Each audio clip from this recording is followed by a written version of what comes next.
हमारे उद्धारकर्ता प्रभु यीशु मसीह के नाम से मेरे सुनने वाले सारे भाई बहनों को वंदन करते हैं। अल्फा और ओमेगा है ये क्लास का शीर्षक। अल्फा और ओमेगा ग्रीक वर्णमाला के पहले और आखिरी अक्षर है। इस प्रकार ये ग्रीक वर्णमाला की शुरुआत और अंत है। एक वाक्यांश के रूप में अल्फा और ओमेगा का बाइबल में बहुत महत्व है। वास्तव में ये वाक्यांश यहूदियों से उधार लिया गया है। यहूदियों हिब्रू वर्णमाला के पहले और अंतिम अक्षर अलेफ और तौ का उपयोग विशेष महत्व वाले वाक्यांश के रूप में करता है। जब प्रेरित यूहन्ना प्रकाश वाक्य की पुस्तक यूनानी भाषा में लिख रहे थे तो उन्होंने इस वाक्यांश को यूनानी वर्णमाला में शामिल कर लिया, जिसके अल्फा और ओमेगा पहले और अंतिम अक्षर है।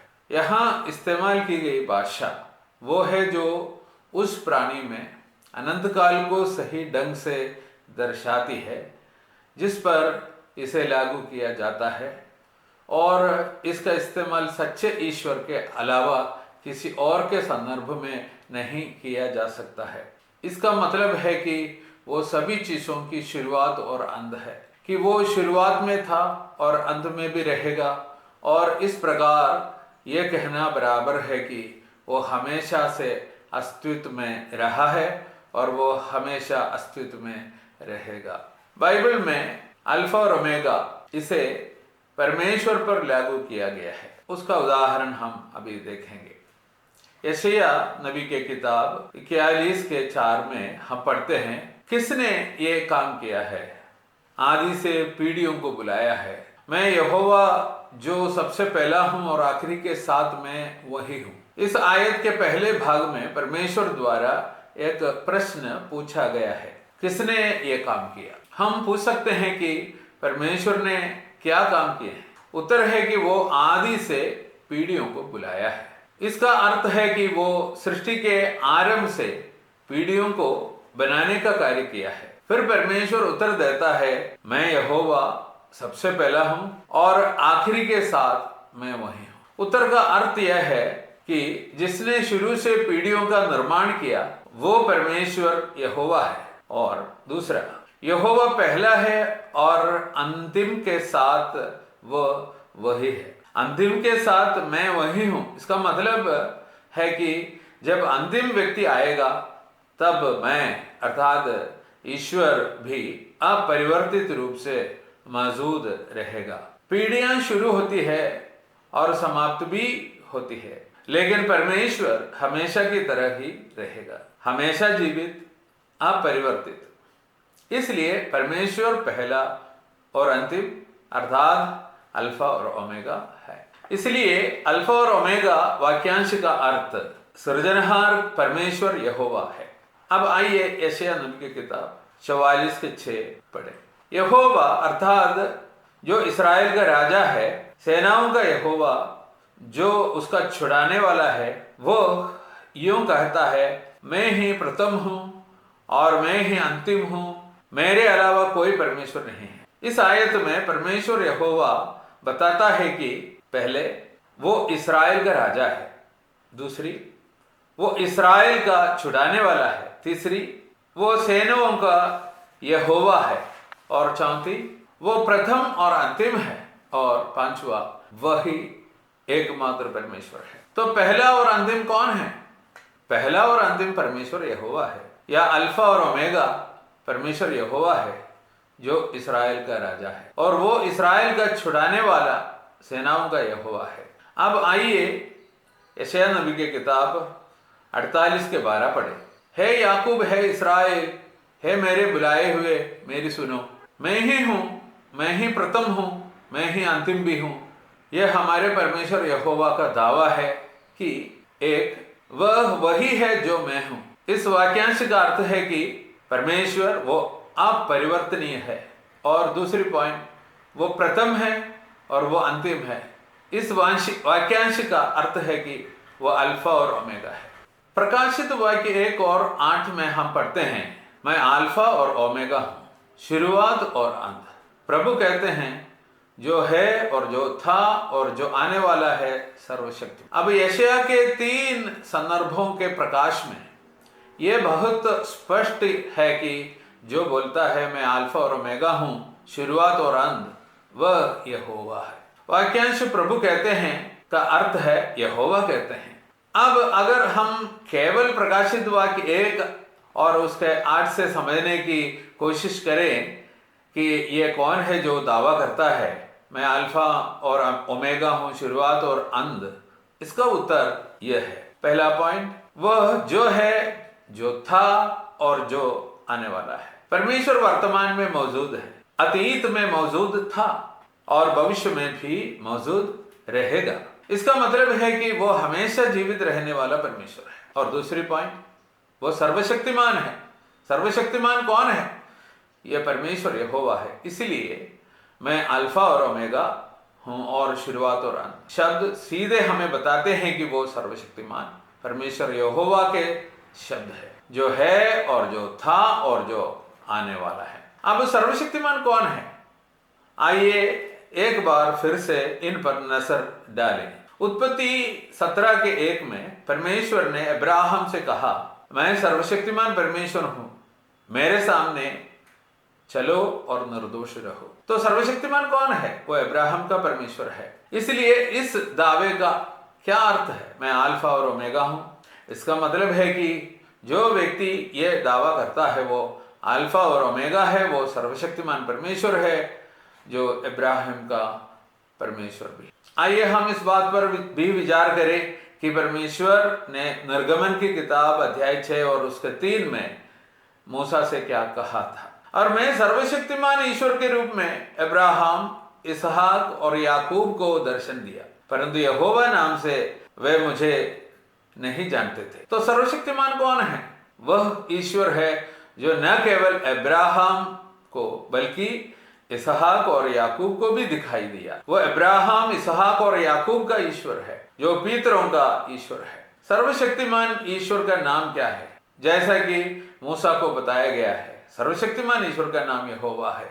इसलिए मैं अल्फा और ओमेगा, शुरुआत और अंत हूं शब्द हमें याद दिलाते हैं कि अब्राहम, इसहाक और याकूब का ईश्वर है वो जो पितरों का ईश्वर भी है।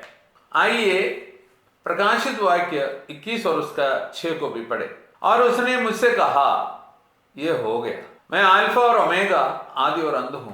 मैं प्यासे को जीवन के जल के सोते में से सेंध मेंध पिलाऊंगा। वो जो सिंहासन पर बैठा था अर्थात परमेश्वर अब एक बार फिर कहता है मैं अल्फा और ओमेगा, आदि और अंत। इसका क्या अर्थ है? इसका अर्थ है कि वो सृष्टिकर्ता परमेश्वर यहोवा सर्वशक्तिमान है, जो था, जो है और जो आने वाले हैं।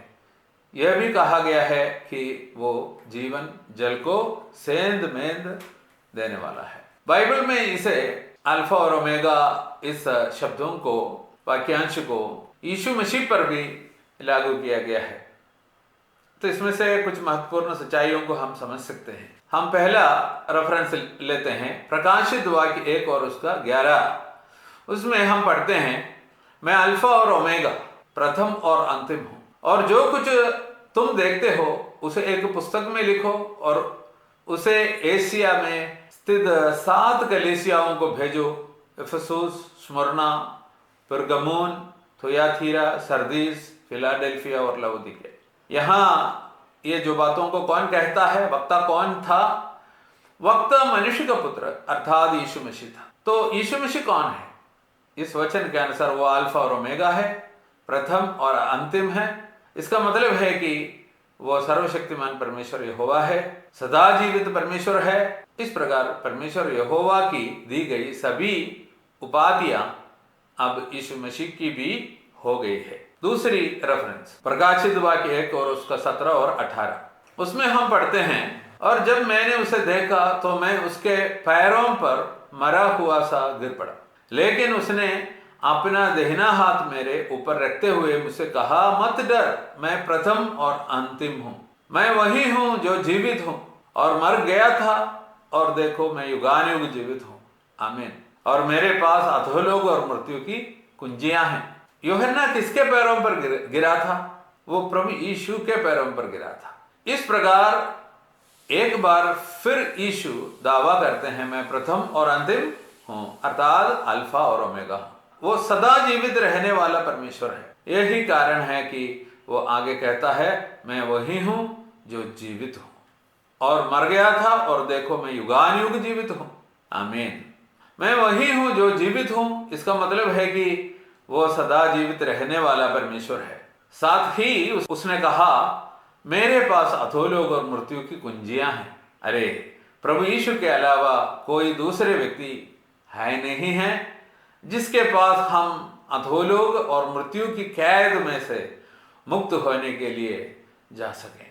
अभी तीसरा रेफरेंस प्रकाशित वाक्य 22:23, उसमें हम यीशु मसीह को पुनः यह दावा करते हुए पढ़ते हैं, मैं ही अल्फा और ओमेगा हूं, आदि और अंत और प्रथम और अंतिम हूं। तो फिर इन सभी के संदर्भ में यीशु मसीह के इस दावे का अर्थ क्या है?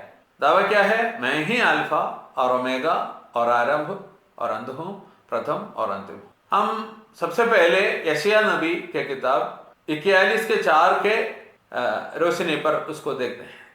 यशायाह नबी के वो उस वचन के अनुसार यीशु मसीह ही वो है जिसने आदि से पीढ़ियों का निर्माण किया। वो अपरिवर्तनीय परमेश्वर यहोवा है। इसलिए प्रकाशित वाक्य 3 और उसके 14 में बताया गया है कि यीशु मसीह परमेश्वर की सृष्टि की शुरुआत है। इसका अर्थ क्या है? इसका अर्थ है कि वो परमेश्वर की सारी सृष्टि का निर्माता है या सृष्टिकर्ता है। यूहन्ना 1 और उसके 3 में भी इससे सहमत है। सब कुछ उसी के द्वारा बनाया गया, और जो कुछ बना है उसमें से कुछ भी उसके बिना नहीं बना। वो न केवल परमेश्वर की सृष्टि की शुरुआत है, बल्कि वो परमेश्वर की सृष्टि का अंत भी है। इसका क्या मतलब है? उसका अर्थ है कि वो सबका न्यायी है।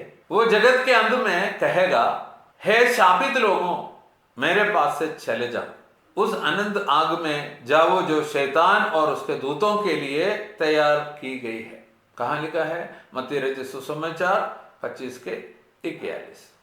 इसलिए वो चेतावनी देता है, और उनसे मत डरो जो शरीर को मारते हैं परंतु आत्मा को नहीं मार सकते, बल्कि उससे डरो जो आत्मा और शरीर दोनों को नरक में नाश कर सकता है। कहाँ लिखा है? मत्ती 10 और उसके 28 में। इसलिए आइए हम प्रभु यीशु का भय माने, जो हमारा परमेश्वर और उद्धार करता है, और वो हमारा न्यायी भी है, और हम मनुष्यों से नहीं डरे। दूसरी रेफरेंस यशायाह नबी के किताब 44:6 के अनुसार यीशु मसीह कौन है हम देखते हैं।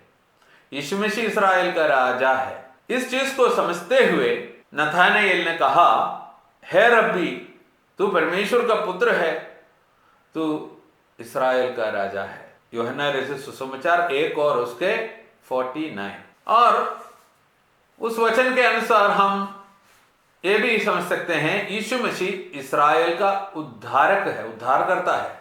गलातियों के पत्री 3 और उसके 13 में लिखा है, मसीह ने हमें व्यवस्था के अभिशाप से छुड़ाया है, वो हमारे लिए अभिशाप बन गया। यीशु मसीह सेनाओं का प्रभु भी है। यीशु मसीह एकमात्र परमेश्वर है। इसलिए पहली यूहन्ना 5 और उसके 20 में लिखा है, और हम उसमें हैं जो सत्य है, उसके पुत्र यीशु मसीह में। यही सच्चा परमेश्वर और आनंद जीवन है। सच्चा परमेश्वर एक है, यीशु मसीह वो है, इसलिए वो ही एकमात्र परमेश्वर है। तीसरी रेफरेंस प्रकाशित वाक्य 1 और उसके 8 के अनुसार यीशु मसीह पहले वो जो है, जो था, जो आने वाला है। इसका मतलब क्या है? वो सदा जीवित परमेश्वर है। प्रकाशित वाक्य 1 और उसके 8 के अनुसार यीशु मसीह सदा जीवित परमेश्वर है, क्योंकि उसके बारे में वहां लिखा है कि जो है, जो था और जो आने वाला है। उसके बारे में यह भी लिखा है कि वो सर्वशक्तिमान परमेश्वर है। यीशु मसीह के दावों का अध्ययन करना दिलचस्प है। ऐसा अध्ययन उन्हें ठीक से समझने और उनकी सराहना करने में सहायक होगा। यीशु मसीह के ऐसे दाव में से एक यह है, मैं अल्फा और ओमेगा हूं, शुरुआत और अंत, पहला और अंत। ये सुसमाचार की रक्षा या डिफेंस करने के लिए भी उपयोगी होगी। आम तौर पर जो लोग ये नहीं मानते कि यीशु मसीह ईश्वर है, वे ईसाइयों को सीधे संदर्भ देने की चुनौती देते हैं जिसमें यीशु खुद को ईश्वर होने का दावा करते हैं। प्रकाशित हुआ के 1:11, 1:17 और 18 और 22:13, ये सब ऐसा संदर्भ है। जब उन्होंने कहा मैं अल्फा और ओमेगा हूं, शुरुआत और अंत, पहला और अंतिम, तो वे खुद को यहोवा, हमेशा जीवित, अपरिवर्तनीय, सर्वशक्तिमान ईश्वर होने का दावा कर रहे थे। आइए हम अपने विश्वास में दृढ़ रहें। आइए हम पूरे विश्वास के साथ यीशु मसीह की घोषणा करें। आइए हम अपने विश्वास का भी पूरे आत्मविश्वास के साथ बचाव करें, डिफेंस करें। परमेश्वर के नाम की महिमा हो। आमीन।